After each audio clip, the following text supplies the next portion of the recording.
Hello viewers, welcome to linguistics info. आज हम जो है वो देखेंगे सैम्पलिंग मेथड्स के क्या होता है। इसमें सबसे पहले हम देखते हैं कि सैम्पलिंग है क्या। उसमें सैम्पल जो है वो हमारे पास एक स्मॉलर कलेक्शन होती है जिसमें पॉपुलेशन से रिलेटेड, जिसमें हम ये डिटरमिन करना चाहते हैं क्योंकि कुछ फैक्ट्स या सच्चाई जो है वो पॉपुलेशन से रिलेटेड जो होती है। मतलब जो भी हम जो है वो किसी चीज़ के बारे में या किसी फैक्ट के बारे में मालूम करना चाहते हैं कुछ लोगों के बारे में, तो उन लोगों में से आपने जब कुछ लोग जो हैं उनको चूज़ करना होता है, उनको कलेक्ट कर लिया होता है कि आप इनसे जो है वो डाटा लेंगे, तो वो जो एक small number of collected people होते हैं they are called sample. Sample जो है वो दो तरह के हैं, प्रोबेबिलिटी सैम्पल्स और नॉन प्रोबेबिलिटी सैम्पल्स होते हैं। प्रोबेबिलिटी सैम्पल्स जो हैं वो हमारे पास फर्दर डिवाइड किए जाते हैं सिंपल रैंडम सैम्पल में, systematic random, stratified random, multi stage और मल्टी फेज सैम्पल, और लास्ट में हमारे पास आता है cluster sample. Non probability sample जो है वो फर्दर डिवाइड होते हैं तीन में, कन्वीनियंस सैंपल, परपोसिव सैंपल और कोटा सैंपल। अब हम बात करेंगे कि प्रोबेबिलिटी सैंपल क्या होता है। प्रोबेबिलिटी सैंपलिंग जो है वो हमारे पास एक ऐसी स्कीम है जिसमें पॉपुलेशन में से जितने भी यूनिट जो हैं वो हमने सैंपल के तौर पर चूज़ किए होते हैं, उनमें से हर एक जो फ़र्द है उसका ये चांस होता है कि वो सिलेक्ट हो जाए। किस चीज़ के लिए? डाटा कलेक्शन के लिए या एक्सपेरिमेंट के लिए। आगे वो फर्दर फिर रिसर्च जो है उस पर डिपेंड करता है। तो प्रोबेबिलिटी सैम्पलिंग स्कीम जो है वो ये कहती है कि हमारे पास हर एक जो पार्टिसिपेंट है जो पॉपुलेशन में आता है उसके पास ये चांस है ग्रेटर देन ज़ीरो, मतलब कि ये चांस है उसके पास कि वो सिलेक्ट हो सकता है एज ए सैंपल, कि उससे डाटा कलेक्शन जो है वो की जा सकती है।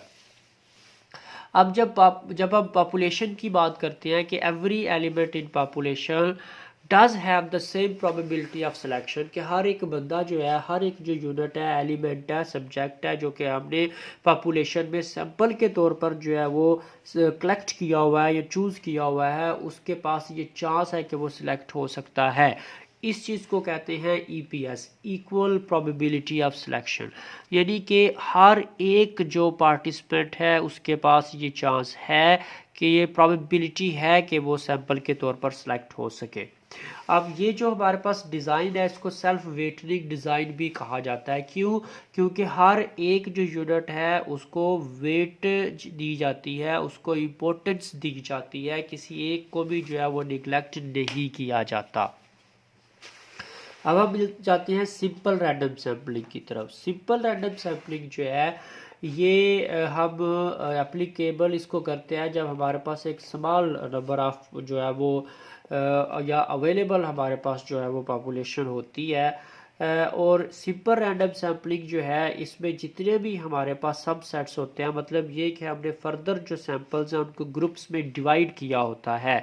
हर एक के पास जो है वो एक ये चांस है कि वो इसमें सेलेक्ट हो सके एज ए सैंपल, और इक्वल प्रोबेबिलिटी ऑफ सिलेक्शन जो है उसके फ्रेम में आ सके। और ये जो हमारे पास सिंपल रैंडम सैम्पलिंग है इसमें क्या होता है कि ये it provides for greatest number of possible samples, कि ये चांस है कि आप एक बड़े पैमाने पर जो है वो सैंपल्स को कलेक्ट कर सकते हैं। अब ये होता कैसे है? इस तरह होता है कि आप हर एक जो यूनिट है यानी उसको क्या करें, उसको सैम्पलिंग फ्रेम में लेके आ जाए। जितने भी लोग हैं उस पॉपुलेशन में से जो रिलेटेड हैं आपकी रिसर्च के, आप उनको सैम्पलिंग फ्रेम में लेके आ जाए। अब सैम्पलिंग फ्रेम क्या होता है? सैम्पलिंग फ्रेम बेसिकली हमारे पास वो लिस्ट होती है जिस में हमने उन लोगों को शामिल किया होता है जिनको हम एज ए सैम्पल जो है वो अपनी रिसर्च में यूज़ कर सकते हैं। अ table of random number of lottery system is used, मतलब ये कि हम इसमें क्या करते हैं कि एक रैंडम जो वे है उसको इस्तेमाल करते हैं जैसे कि लॉटरी सिस्टम में होता है, और इसी के थ्रू जो है वो हम हर एक यूनिट या हर एक सब जो हमारे पास ग्रुप्स होते हैं उसमें से सैंपल जो है उसको सिलेक्ट कर लेते हैं। और इस तरीके से हमारे पास जो सैंपल किए हुए हमारे पास आते हैं सब्जेक्ट्स आते हैं, उनसे जब हम डाटा लेते हैं तो उसको कैलकुलेट करना हमारे पास आसान होता है, या उसके बारे में हम अंदाज़ा लगाना जो है वो आसान हो जाता है। रिप्लेसमेंट ऑफ सिलेक्टेड यूनिट, ये भी इसी से रिलेटेड है सिंपल रैंडम सैम्पलिंग में। इसमें ये है कि हमारी जो सैम्पलिंग स्कीम है उसमें विदाउट रिप्लेसमेंट, मतलब ये कि हमारे पास जितने भी एलिमेंट्स हैं या जितने भी पार्टिसिपेंट्स आए थे जो हमने रिसर्च में इस्तेमाल किए थे, इसमें कोई भी एलिमेंट जो है वो दोबारा सिलेक्ट नहीं हो सकता, और या फिर विद रिप्लेसमेंट होती है कि दोबारा भी जो है वो मल्टीपल टाइम वो है उसको इस्तेमाल किया जा सकता है। इसकी मिसाल हम यूँ लेते हैं कि अगर हमने एक मछली जो है उसको पकड़ा है, उसको मैयर किया है, मैयर करने के बाद हम उसको दोबारा छोड़ देते हैं पानी में, दरिया में, जहाँ से भी हमने पकड़ा था। अब वो WR डिज़ाइन पे, यानी कि विद रिप्लेसमेंट डिज़ाइन पे आएगी कि वो दोबारा भी पकड़ी जा सकती है, उसका दोबारा भी जो है वो आप मेजरमेंट ले सकते हैं। लेकिन अगर आप उस फ़िश को पकड़ लेते हैं और पकड़ने के बाद छोड़ते नहीं हैं, आप उसको रख लेते हैं, उसको आप कहीं और जो है वो शिफ्ट कर देते हैं, तो उस पर आप दोबारा उसको इस्तेमाल नहीं कर पाएंगे, विद आउट रिप्लेसमेंट भी आ जाएगा। यानी कि अगर आप दोबारा मछलियाँ पकड़ते हैं तो वो वाली मछली नहीं आप पकड़ेंगे, क्योंकि आपने उसको सेपरेट कर दिया है, उसको खा लिया है या जो भी उसके साथ किया है, लेकिन वो दोबारा जो है वो एज ए यूनिट एलिमेंट या एज ए सब्जेक्ट इस्तेमाल नहीं हो सकती। दूसरी प्रोबेबिलिटी सैम्पलिंग की एग्जांपल जो है वो है सिस्टमैटिक सैम्पल्स।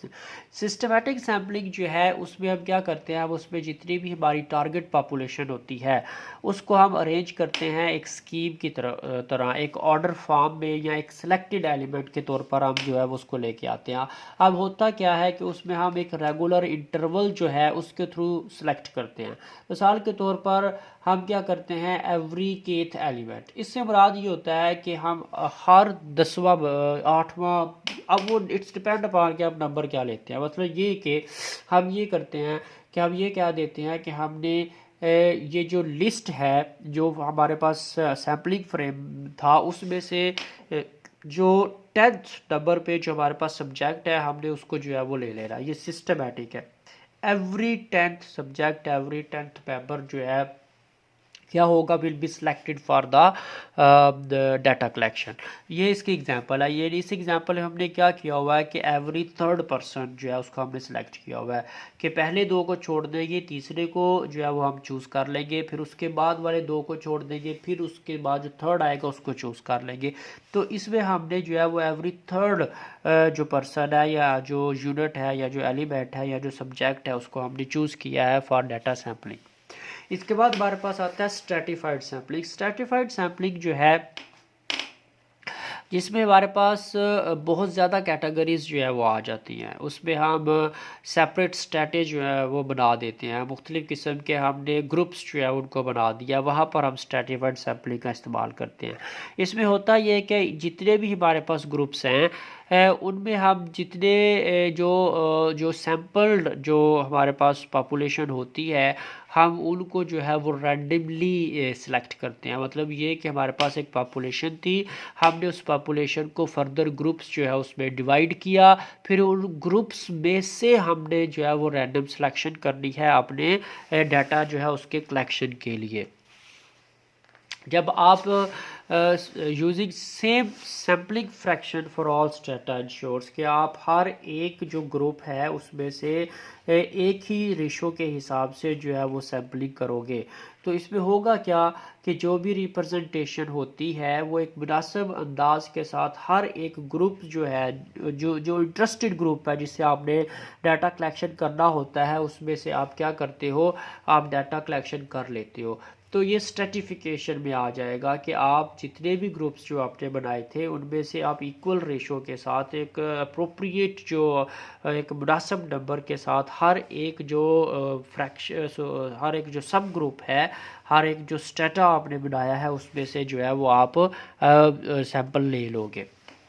इसके बाद आता है क्लस्टर सैम्पलिंग। क्लस्टर सैम्पलिंग जो है ये हमारे पास 2 स्टेज सैम्पलिंग होती है। इसमें क्या होता है कि पहली जो स्टेज है उसमें आप सैंपल ऑफ एरिया सेलेक्ट करते हो, और दूसरी स्टेज में वो जो सैंपल ऑफ आपने एरिया सेलेक्ट किया था उस पर से रिस्पोंडेंट्स जो है उनको सेलेक्ट करते हो, तो ये क्लस्टर सैम्पलिंग हो जाएगी। ये 2 स्टेज है कि आप पहले इलाका सेलेक्ट करो जहाँ से आपने डाटा लेना है, फिर उस इलाके में से फर्दर उन लोगों को सिलेक्ट करो जिनसे आपने जो है वो डाटा कलेक्शन करनी होती है। अच्छा, अब इसमें होता क्या कि पॉपुलेशन जो है वो क्लस्टर्स में डिवाइड कर दी जाती है। होमोजीनियस यूनिट्स होते हैं जी, हमारे इलाके के लोग होते हैं, जोग्राफिकल क्वांटिटी होती है उनमें कि वो एक ही एरिया के लोग होते हैं। अब सैम्पलिंग जो होती है वो जो यूनिट्स हैं वो ग्रुप्स में होते हैं, इंडिविजुअल्स में नहीं होते। तो अब होगा क्या कि उस पे से आप क्या करोगे, क्या sample of such cluster is then selected, कि वो जो आपके ग्रुप्स बना दिए गए हैं आप उनमें से फिर फर्दर लोगों को ले लोगे। अब जितने भी यूनिट्स हैं उसमें from the selected clusters are studied, जितने भी यूनिट्स हैं आप उसमें उनमें से लेते हैं लोगों को और फिर उनको स्टडी करते हैं। अब आप आइडेंटिफिकेशन ऑफ क्लस्टर कैसे करोगे? अब इस पे सबसे पहले आप लिस्ट बनाओगे शहरों की, इलाकों की, जिन जिन जहाँ जहाँ से टारगेट आपको पॉपुलेशन मिलती है। फिर आप क्या करोगे कि आपकी जितनी भी उस एरिया की पॉपुलेशन है उसको लेके उसको 30 पे डिवाइड कर दोगे तो आपके पास सैम्पलिंग इंटरवल निकल आएगा। अब आपको दूसरा क्लस्टर बनाना आसान हो जाएगा। अब आप क्या करोगे, आप एक कोई भी सिलेक्टेड नंबर जो है वो ले लोगे जो कि क्या होगा, लेस दैन और इक्वल टू सैम्पलिंग इंटरवल होगा। मिसाल के तौर पर कि हमारे पास जो सैम्पलिंग इंटरवल जो है वो 10 आया था, तो हम अब क्या करेंगे, हमने जब भी एक सिलेक्ट करना है रैंडम नंबर तो वो 10 के बराबर होगा या 10 से कम होगा, 10 से ज़्यादा नहीं हो सकता। तो ये क्या होगा, दिस फॉर्म्स फर्स्ट क्लस्टर, मतलब कि आपने जो नंबर ले लिया वो आपके पास आ गया equal to sampling interval having same number of digits. और आपके 10 है तो 2 डिजिट हैं, 2 डिजिट का ही होना चाहिए, तो ये आपका फर्स्ट क्लस्टर बन जाएगा। अब आप क्या करोगे, आप रैंडम नंबर को लोगे दोबारा, उसमें से सैम्पलिंग इंटरवल जो है वो ऐड करोगे, तो ये आपके लिए सेकंड क्लस्टर बन गया। फिर आप सेकंड क्लस्टर जो है उसको ले लोगे, उसमें सैम्पलिंग इंटरवल करोगे तो आपके पास जो है वो थर्ड फोर्थ इस तरह जो है वो चीज़ें बनती चली जाएंगी। तो आपने जितने भी जो है वो क्लस्टर्स देखने हैं या बनाने हैं, तो जैसे लास्ट और 30th cluster is equal to क्या होगा, 29th cluster plus sampling interval. ये आगे इसी तरह चलता चला जाएगा। जितने आपने क्लस्टर्स बनाने हैं तो आपको क्या करना है, आपको रैंडम नंबर लेना है जो सबसे पहले आपने निकाला था, उसमें आपने सैम्पलिंग इंटरवल डालना है तो आपके पास सेकंड क्लस्टर आ जाएगा। फिर आप क्या करोगे, सेकंड क्लस्टर का नंबर ले लोगे जो भी आपके पास आया, उसमें फिर इंटरवल सैम्पलिंग इंटरवल डालोगे तो थर्ड बन जाएगा। इस तरह थर्ड का क्लस्टर नंबर ले लोगे, उसमें फिर सैम्पलिंग इंटरवल डालोगे तो फोर्थ बन जाएगा। इसी तरह आप आगे क्लस्टर्स जो हैं वो बनाते चले जाओगे। अब जो क्लस्टर की टाइप्स है वो दो हैं, 1 स्टेज सैम्पलिंग है और 2 स्टेज सैम्पलिंग है। 1 स्टेज सैम्पलिंग में क्या होता है कि जितने भी आपके पास एलिमेंट्स हैं वो क्लस्टर में वो सिलेक्टेड है, वो उसके सैंपल में इंक्लूड होते हैं। 2 स्टेज में क्या होता है कि उसमें आप सब सेट बना लेते हो, सब set of elements with in selected clusters. जो भी सिलेक्टेड क्लस्टर्स थे उसमें से आपने फर्दर जो है वो सब ग्रुप्स बना लिए हैं और उस सब ग्रुप्स में से फिर आप रैंडम जो है वो सिलेक्शन कर लेते हो अपने सैंपल के लिए। Difference between strata and cluster sampling क्या होगा, स्ट्रैटा और क्लस्टर जिनके नाम तो एक जैसे हैं, ठीक हो गया, और ये ओवरलैपिंग होती है सबसेट्स ऑफ पॉपुलेशन की, लेकिन इनमें कुछ फ़र्क है। फ़र्क ये है कि जो जितने भी स्ट्रैटा है वो रिप्रेजेंटेड हैं in the sample but only a subset of cluster is in the sample. ये फ़र्क है कि जो स्ट्रैटा है उसमें जितने भी पॉपुलेशन है वो सारी की सारी सैंपल है, लेकिन जो क्लस्टर है उसमें से आपने फर्दर जो सब ग्रुप्स बनाए हुए हैं वो आपकी सैंपल होगी। मतलब वो सारी पॉपुलेशन जो है वो सैंपल नहीं होगी। मतलब आपने एक क्लस्टर निकाला था कि आपने एक रैंडम नंबर लिया, उसमें आपने क्या किया, उसमें आपने सैम्पलिंग इंटरवल डाला तो आपके पास जो है वो एक क्लस्टर आ गया, ठीक है, आपके पास है कि अब उस क्लस्टर में से फर्दर आपने जो है वो सब ग्रुप्स बना दिए तो वो पूरी क्लस्टर की पॉपुलेशन आपकी जो है वो सैम्पलिंग नहीं होगी, बल्कि उस ग्रुप में जो लोग होंगे वो सैम्पलिंग होगी। लेकिन स्ट्रैटा के अंदर क्या होगा, पूरी की पूरी पॉपुलेशन जो है वो सैंपल होगी। अब जब हम स्ट्रैटिफाइड सैम्पलिंग की बात करते हैं तो इस पे जो बेस्ट सर्वे रिज़ल्ट होता है वो एलिमेंट्स विद इन स्ट्रेटा पाए जाते हैं, यानी कि हम उसमें जो लोग हैं जो इंटरनली होमोजीनियस वहाँ पे जो हमारे पास पॉपुलेशन है उसी में से होगा। लेकिन जो क्लस्टर सैम्पलिंग है उसमें से हमारे पास जो बेस्ट रिजल्ट निकलेंगे वो कहाँ से निकलेंगे, वो क्लस्टर के अंदर से निकलेंगे, वो पूरी की पूरी जो है वो हमारे पास जो स्ट्रेटा है उसमें से नहीं निकलेंगे।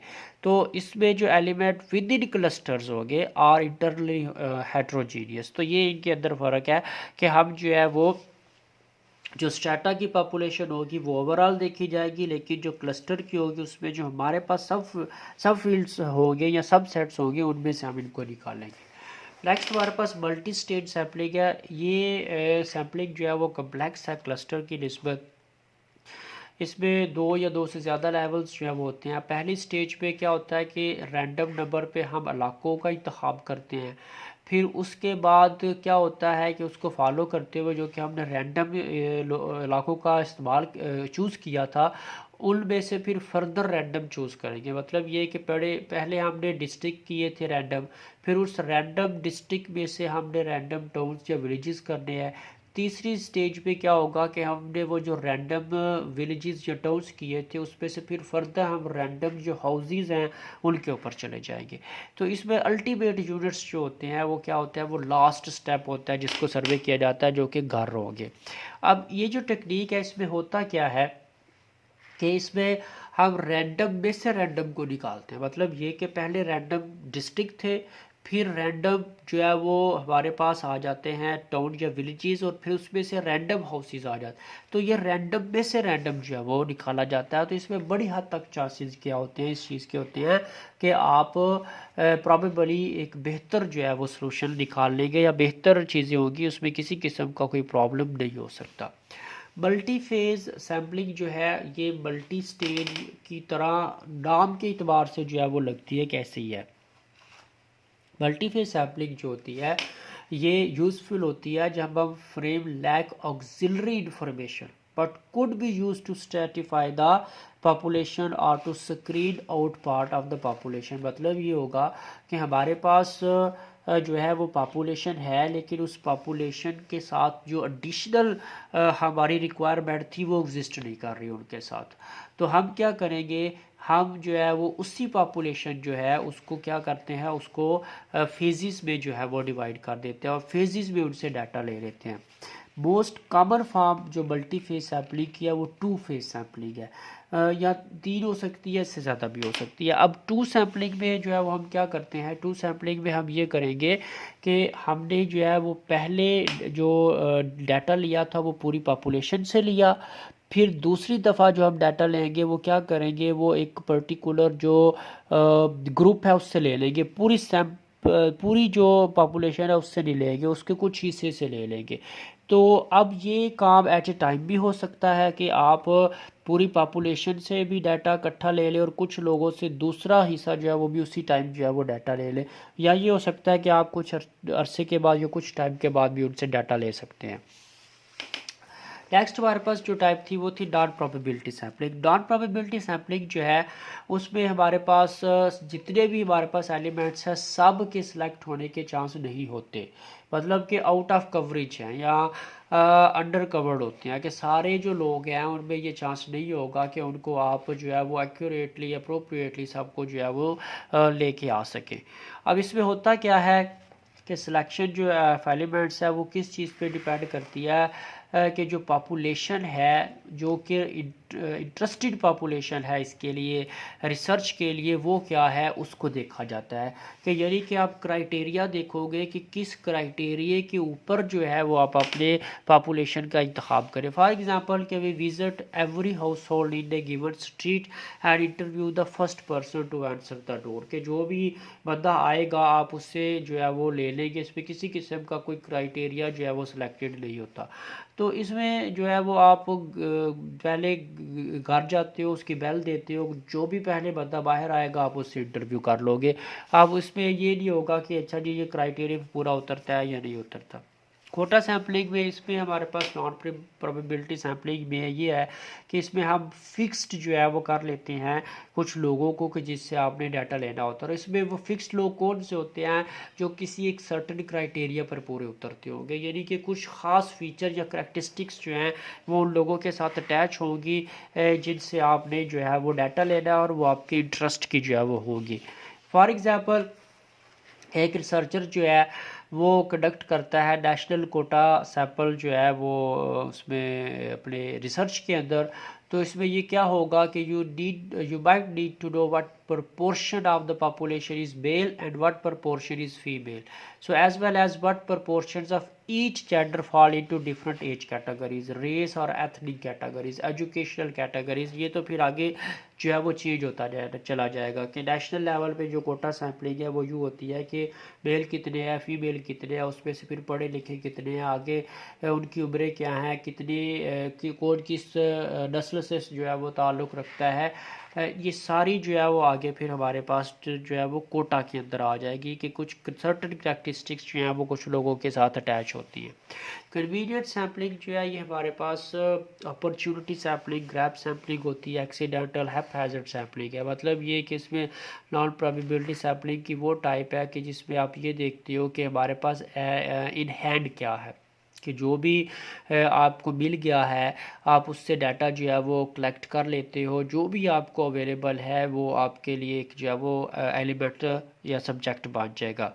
अब रिसर्चर जो है वो साइंटिफिकली जो कन्वीनियंस सैम्पलिंग से लिया हुआ डाटा है उसको जर्नलाइज नहीं कर सकता, क्योंकि जितने भी लोग जो हैं वो उसको मिलते हैं लाजमी नहीं है कि वो रिप्रेजेंटेटिव हो उस पॉपुलेशन के जिसको वो स्टडी करना चाहता था। तो ये एक एग्ज़ाम्पल है, जैसे कि एक शख्स मिलता है उस गली में और वो उससे जो है वो पूछ रही है या वो पूछ रहा है कि वो इस चीज़ पे बिलीव करता है या नहीं करता, तो ये कन्वीनियंस जो है वो सैम्पलिंग में आएगा। और ये भी लाजमी नहीं है कि ये जिससे पूछ रहा है रिसर्चर या पूछ रही है वो उस पॉपुलेशन को रिप्रेजेंट कर रहा है या कर रही है जिसको ये स्टडी करता है या नहीं, तो ये हमारे पास कन्वीनियंट सैम्पलिंग में आएगी। जजमेंटल सैम्पलिंग और परपोसिव सैम्पलिंग हमारे पास जो है ये इसकी प्रोबेबिलिटी की जो है वो लास्ट हमारे पास टाइप है। इसमें ये होता है कि जो रिसर्चर है वो अपना सैंपल जब चूज़ करता है तो वो क्या करेगा, वो ये देखेगा कि क्या इनमें कुछ ख़ास एक्सपर्टीज़ हैं या नहीं है जो कि रिक्वायर्ड है उसकी रिसर्च के लिए। तो ये बहुत लिमिटेड होती है कि ये बिल्कुल कुछ ख़ास लोग जो हैं उनके साथ जुड़ी हुई होती है कि जिसपे वो ख़ास लोगों को एज ए सैम्पल लेते हैं और अपनी रिसर्च कंडक्ट करते हैं जो उनके पर्पस से रिलेटेड लोग हैं या जो उनके जो इंटरेस्ट है या जो उनकी अप्रोप्रिएट रिक्वायरमेंट है उसके साथ जुड़े हुए लोग हैं, वो जजमेंटल सैम्पलिंग में या परपोसिव सैम्पलिंग जो है उसमें आते हैं। होप सो कि एक इन्फॉर्मेटिव जो है वो आपके लिए होगा लेक्चर। वीडियो को लाइक करें, सब्सक्राइब करें मेरे चैनल को और बेल आइकन को प्रेस करें ताकि आपको आने वाली वीडियो के बारे में मालूमात मिलती रहे।